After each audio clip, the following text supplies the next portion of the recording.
Lord be with you. And with your spirit. A reading from the Holy Gospel according to John. Glory to you, Lord. Jesus said to his disciples, "As the Father loves me, so I also love you. Remain in my love. If you keep my commandments, you will remain in my love, just as I have kept my Father's commandments and remain in his love. I have told you this so that my joy may be in you and that your joy may be complete. This is my commandment. Love one another as I love you. No one has greater love than this, to lay down one's life for one's friends. You are my friends, if you do what I command you. I no longer call you slaves, because a slave does not know what his master is doing. I have called you friends, because I have told you everything I have heard from my Father. It was not you who chose me, but I who chose you, and appointed you to go and bear fruit that will remain, so that whatever you ask the Father in my name, he may give you. This I command you, love one another." The Gospel of the Lord. Praise to you, Lord Jesus Christ.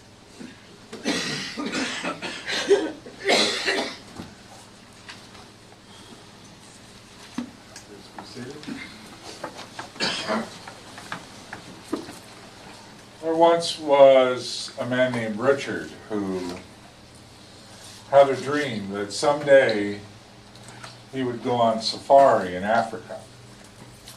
And Richard saved and saved, and finally he was able to go on safari, and he was a good family man. He brought his entire family, including his own mother, on this trip.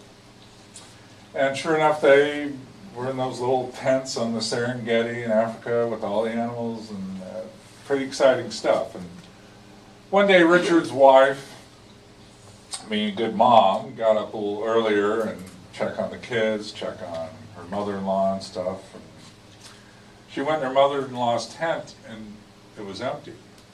So she ran back to Richard's tent and woke him up and said, your mother is missing, get up, we gotta do something. And so Richard got up and he grabbed his rifle and they went looking for his mother, and sure enough, right outside the campground, they found her, but she was just feet away from a big ferocious lion staring each other down. And Richard's wife said, oh my God, what are you going to do, And Richard took his rifle and he set it on the ground. And he turned to his wife and he said, I'm not going to do anything. That lion got himself into this mess, he should get it out.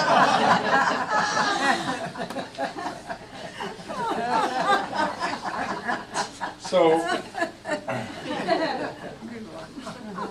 mothers appropriately have a history of being considered ferocious protectors of their own children, right? Are you fond of this young man? So, would you take a bullet for Matthew? In a second, right? Most days. Of course, you didn't even have to think about that answer, right? That's what moms do. During the Second World War, our enemies were particularly vicious with prisoners. The Nazis were particularly vicious with their Jewish prisoners. And after they invaded Poland and conquered Warsaw, they started doing the infamous roundup and sending people to the death camps. Your only real chance of survival if you were Jewish in Warsaw during the Second World War was if you might possibly be useful to the Nazis. If you could work, then you might get on, Schindler's List, and your life would be at least temporarily spared. And One day as they were going around to the Jewish ghetto and bringing people, they came across a young mother and her maybe 12, 13-year-old daughter.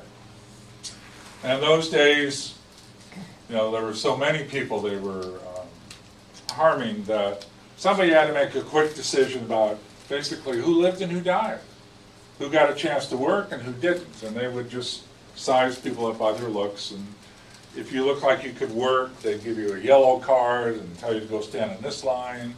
And if you didn't look like you could be useful, you got a white card and you went and stood in the line, of course, that took you straight to Auschwitz or certain death. Well, this young mother and her child got sized up to be, the mom got a yellow card, and the SS officer must have thought the child was maybe just a little too young to be useful to work. And the child got the white card.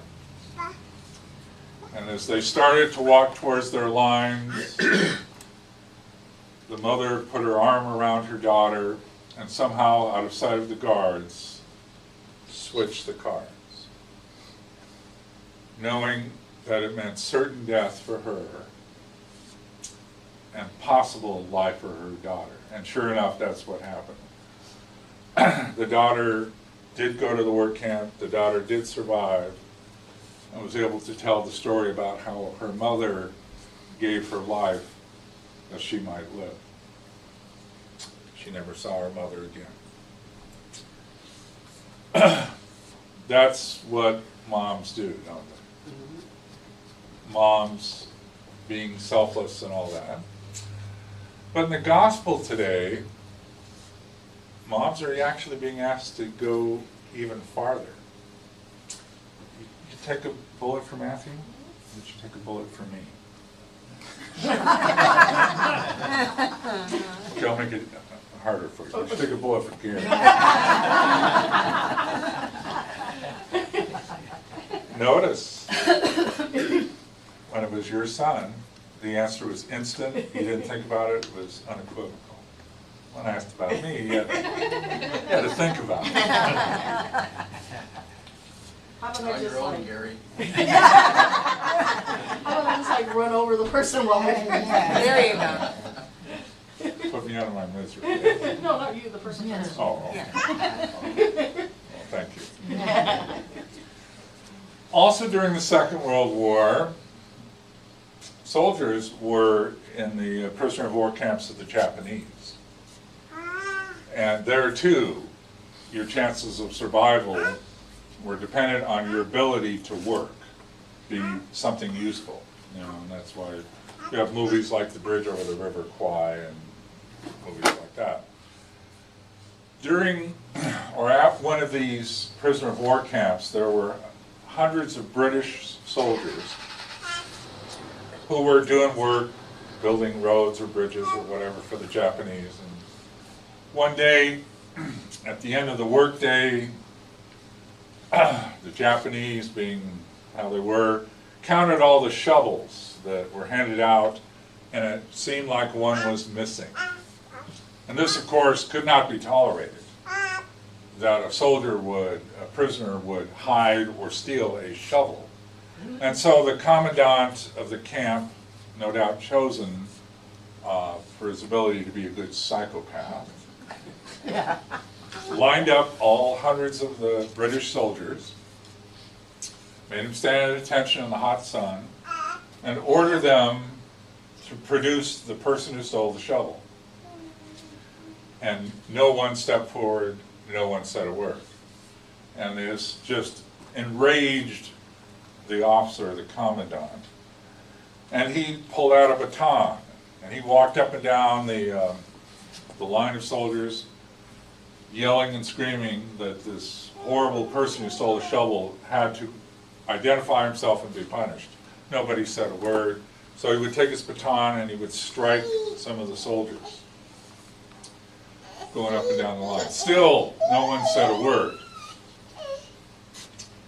Then the commandant pulled out a pistol and he started pointing it at all the soldiers, and he said, "If you don't cough up the person who stole that shovel, I'm going to start randomly executing people." that moment, a young British soldier stepped forward and said, "I did it." And the officer was relieved in the sense that he did it, but he had to make sure that this soldier was an example of discipline. And so he went over to this soldier and he struck him with his baton. And he struck him again with his baton. And he punched him in the stomach with the baton until he bent over and he slowly beat that soldier to death. Bloody, ugly death. And after he had finished that, a Japanese soldier rushed up and said to the commandant, "Oops, we made a mistake. All of the shovels are accounted for." This young soldier gave his life so that his people he knew, that their lives would be spared, and more importantly, he gave his life for lots of other men who he didn't know or maybe barely met in the camp. He gave his life so that they could live.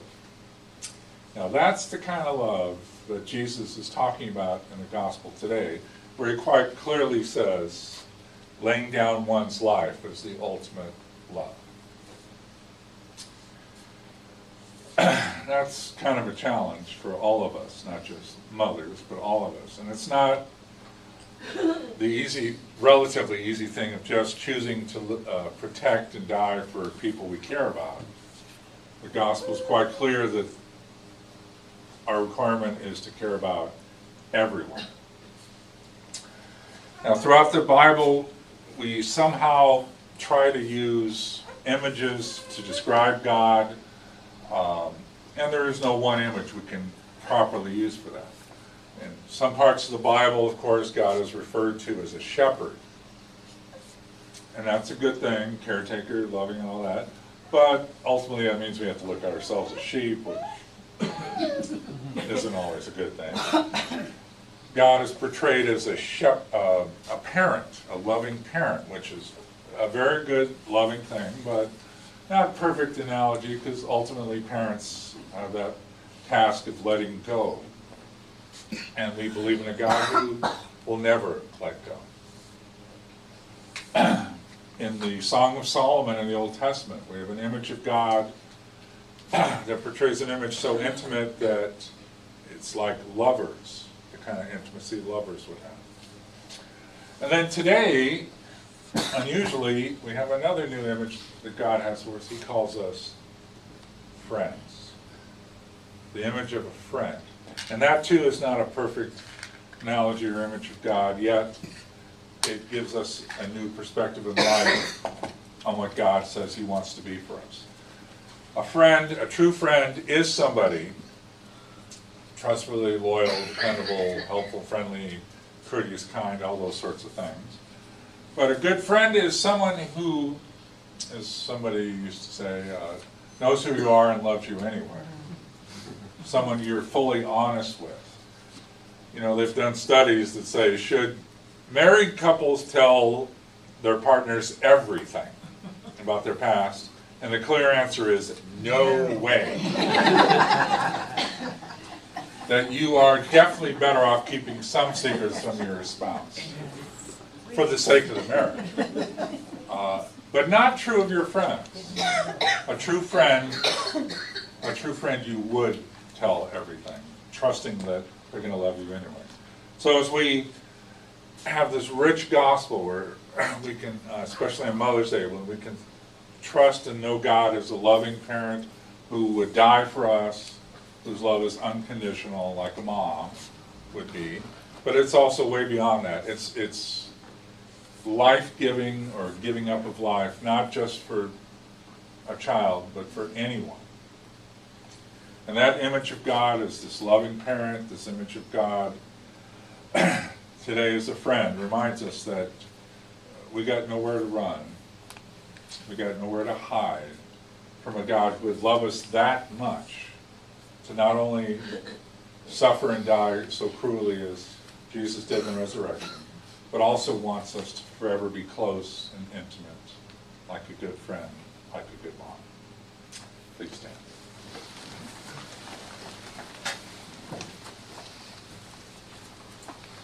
I believe in one God, the Father Almighty, maker of heaven and earth,